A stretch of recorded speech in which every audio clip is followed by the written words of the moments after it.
What's up guys, nandito na naman ang ating Insecto TV. Kung gusto nyo lagi maging updated, huwag nyo kalimutan mag-subscribe.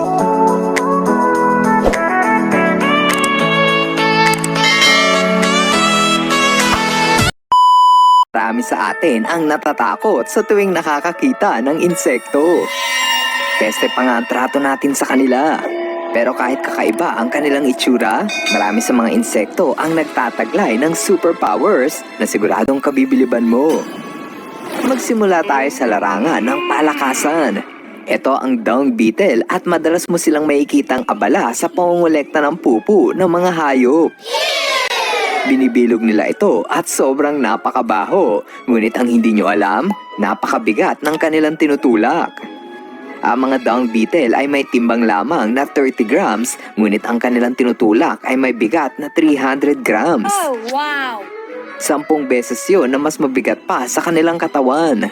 Ayon sa mga scientists na nag-aaral ng dung beetle, kaya din daw nitong buhatin ang bagay na 1,000 times heavier than their own weight. Kung ikukumpara ito sa mga superheroes, katumbas raw ito ni Wonder Woman na nagbubuhat ng isang tangke. Hindi man nila kasing ganda at kasing sexy si Wonder Woman, siguradong simula ngayon ay bibilib ka na sa lakas ng mga dung beetle. Sa pelikulang X-Men, maikilala mo ang karakter na si Quicksilver. Si Quicksilver ay may superpowers na sobrang bilis, kaya para sa kanya, naka-slow motion ang lahat ng bagay. Pero, alam mo ba na sa mundo ng mga insekto, ganitong-ganito ang powers ng mga langaw? Ang mga langaw kasi ay nakikita ang mundo na parang naka-slow motion ang paligid. Ganito ang ordinaryong bilis sa mata ng mga tao. Ngunit sa mata ng mga langaw, ganito kabagal ang kilos nating mga tao. Ito pala ang dahilan kung bakit parang hirap tayong tamaan ng pamalo ang mga langaw. Maraming dahilan kung bakit nagbimistulang naka-slow motion ang lahat sa mga langaw. Una ay dahil sa dami ng kanilang mata. Marami silang mata, kaya mabilis silang nakikita ang buong anggulo ng paligid. Pangalawa ay dahil sa mabilis gumana ang kanilang utak, kaya mas mabilis silang mag-react sa tuwing may paparating na panganib. O diba, siguradong hindi mo inakala na ganito kakabagal sa mata ng mga langaw. Kaya the next time na gusto mong paluin ng langaw, medyo galing-galingan mo dahil nakikita nila ang buong galaw mo. Siguro, pamilyar ka na sa superpowers ni Wolverine. Hindi ba't parang ang hirap niyang talunin at hindi pa siya tinatabla ng anumang sakit? Sa totoong buhay, merong insekto na nahahawig sa superpowers ni Wolverine. Believe it or not, yan ay ang ipis. Alam mo ba na ang ipis ay kaya pa rin mabuhay kahit wala na itong ulo? Oh, no! Kaya din nilang makasurvive sa mataas na antas ng radiation. Noong pinasabog ang atomic bomb sa Hiroshima, tanging mga ipis lang ang nakasurvive sa lakas ng radiation. Kung ang radiation ay kayang lampasan ng mga ipis, hindi na nakapagtataka na baliwala lang sa kanila ang bakterya. Napag-alaman ng mga scientists na ng antibiotic molecules na kayang pumuksa sa malulubhang sakit gaya ng AIDS at E. coli infection. Ito ang dahilan kung bakit feel at home sila sa maduduming lugar. Sa tuwing nasa tubig, kaya nilang pigilan ang kanilang hininga sa loob ng 40 minutes. Kung sa larangan naman ng pabilisan, ang mga ipis ay kayang tumakbo ng 3 miles per hour. Kung magkasing laki lang ang cheetah at ipis, 2 beses na mas mabilis tumakbo ang ipis kaysa sa cheetah. Dahil sa superpowers ng mga ipis, para silang mga langaw na mahirap puksain. Pero sa lahat ng kanilang superpowers, ang manakot ng mga tao ang pinakamalakas nilang kapangyarihan. Oh no! Nagiging god level pa nga sila sa tuwing lumilipad.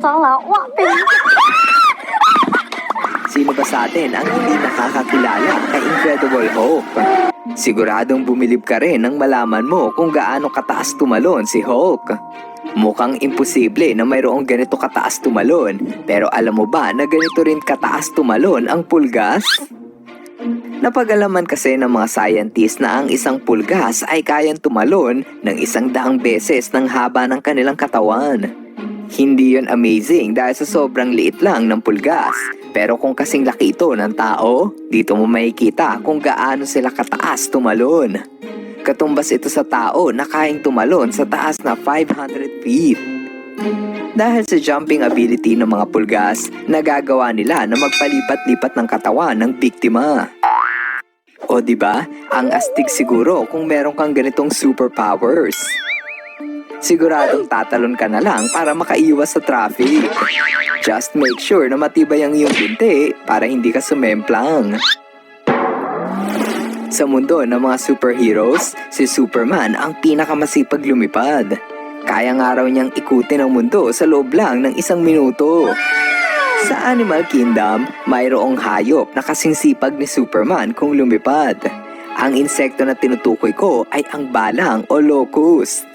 Sa loob lang ng 1 araw, ang mga locust ay kayang lumipad sa layo na 81 miles. Hindi sila napapagod kahit na 2 linggo na silang lumilipad. Dahil sa kanilang husay sa paglipad, nagagawa nila ang lumipat ng iba't ibang kontinente sa kakahanap ng makakain. Dito naging peste ang mga locust dahil kaya nilang lumipat mula Asia papuntang Europa at maglakbay patungo ng Africa. Ito ang mapaminsalang insekto na naging salot sa buhay ng mga magsasaka. Kilala mo ba si Sunboy? Siya ang superhero na kayang higupin ang init ng araw at gamitin ito na parang missile. Mukhang imposibleng pakinggan pero magugulat ka na mayroon palang hayop na kaya itong gayahin. Yan ay ang mga P-apid. Ang insekto na to ay hindi naglalabas ng missile, ngunit kaya naman ito na kumuha ng enerhiya galing sa araw. Ang mga apids ay isa lamang sa kakaunting species ng hayop na natutong gumamit ng photosynthesis. Sa tuwing wala silang makain, kino-convert nila ang init ng araw bilang supply ng enerhiya upang hindi sila mamatay sa gutom. Kaya naman habang nakatirik ang araw, asahan mong palaging busog ang insekto na to. Wow! Paano kaya kung ang mga tao ay matutong gumamit ng photosynthesis? Paano kaya kung kaya nating i-convert ang sinag ng araw at gawin itong pagkain gaya ng apids? Siguro, wala nang Pilipino ang magugutom.